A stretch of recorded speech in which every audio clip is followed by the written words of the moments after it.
സമരം ചെയ്തോട്ടെ, നായപ്പട്ടി എന്നുള്ള വിളിയൊന്നും വേണ്ട. സമരം ചെയ്തോ, നീ കളിക്കില്ല കേട്ടോ. എന്താണ് ഞാൻ പറയാം, അങ്ങനെ ആരും പേടിച്ചൊന്നും പോകാൻ ഉദ്ദേശിക്കുന്നില്ല. നായപ്പട്ടി എന്നൊന്നും വിളിക്കണ്ട, നീ സമരം വേണം ചെയ്തോ, അത് അവകാശം. വേണ്ടാത്ത ഭാഷ ഒന്നും ഉപയോഗിക്കണ്ട. സമരം ചെയ്യേണ്ടവർ ചെയ്തിട്ട് പോകാം. പേര് പറയുക പേടിച്ചിട്ട് പോകുന്നു വിചാരിച്ചോങ്ങള്, അതിന് ആളെ വേറെ നോക്കണം. പേടിപ്പിച്ചു വിടാൻ വിചാരിച്ചോങ്ങള്, അതിന് ആളെ വേറെ നോക്കണം കേട്ടോ. പേടിച്ചു പോവാൻ ആളെ വേറെ നോക്കണം നിങ്ങള്.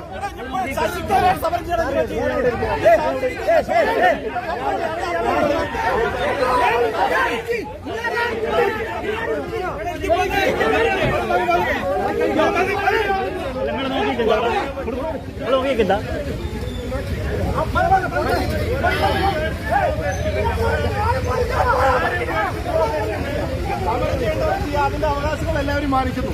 പക്ഷെ വേണ്ടാത്ത വർത്താനം വന്ന് നായ പട്ടിന്നൊക്കെ വിളിച്ചാൽ കേട്ടു പോകുന്ന ഒരാളും വിചാരിക്കണ്ട.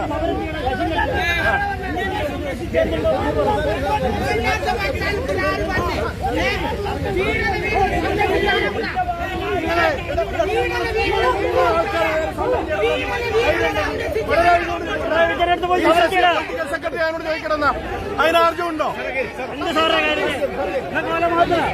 സമരം ഞാനും ചെയ്തിട്ടുണ്ട്, കണ്ടിട്ടുണ്ട്. ക്ലാസ്സകത്തും വന്നിട്ട് നായ വട്ടി എന്നൊക്കെ വിളിച്ച് അത് കേട്ടിട്ട് പോകാൻ അവരെ പേടിച്ചു പോകാൻ ഒരാളെ നോക്കാൻ പറയണം. ഒരാളെ നോക്കാൻ പറയണേ കേട്ടോ. ഒരാളും പേടിച്ചു പോകാൻ ഉദ്ദേശിക്കുന്നില്ല ആര്. സമരം ചെയ്തോട്ടെ.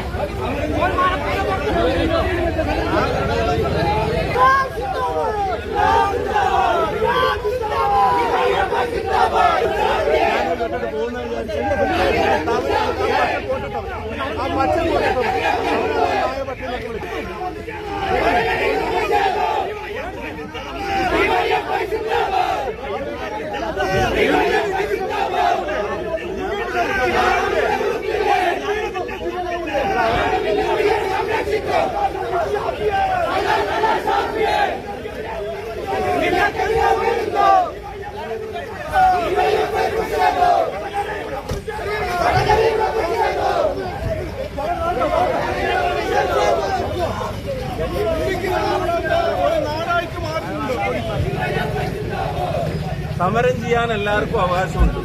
സമരങ്ങളെയും പ്രതിഷേധങ്ങളെയും ഒന്നും ഞങ്ങൾ ഇതുവരെ ഭയന്നിട്ടുമില്ല. സമരം ചെയ്യാനുള്ള ആരുടെ അവകാശത്തെ ചോദ്യം ചെയ്യാൻ ഉദ്ദേശിക്കുന്നില്ല. പക്ഷെ സമരത്തിന്റെ പേരിൽ വന്നിട്ട് ആഭാസത്തരം കാണിക്കുകയും ചോദിക്കുകയും ചെയ്യുക. ഞാൻ അവരൊരാൾക്കും പരിക്ക് പറ്റരുന്ന് പോലീസിനോട് പറഞ്ഞു, വാഹനം നിർത്തിവെക്കാൻ പറഞ്ഞു. വാഹനം തട്ടിയിട്ട് ഒരാൾക്കും പരിക്കേൽക്കരുതെന്ന് വിചാരിച്ചിട്ട് അങ്ങനെ പറഞ്ഞ ഒരാളാണ്. അവിടെ വന്നിട്ട് നായ പട്ടി എന്നൊക്കെ വിളിച്ചാൽ അത് കേട്ടു നിൽക്കാൻ വേറെ ആളെ നോക്കണം, ഏത് വലിയ സമരക്കാരൻ വന്നാലും. അങ്ങനെ വടകര അങ്ങാടിന്ന് ആരും പേടിച്ചു പോകാൻ ഉദ്ദേശിക്കുന്നില്ല, ഇവിടെ തന്നെ കാണും.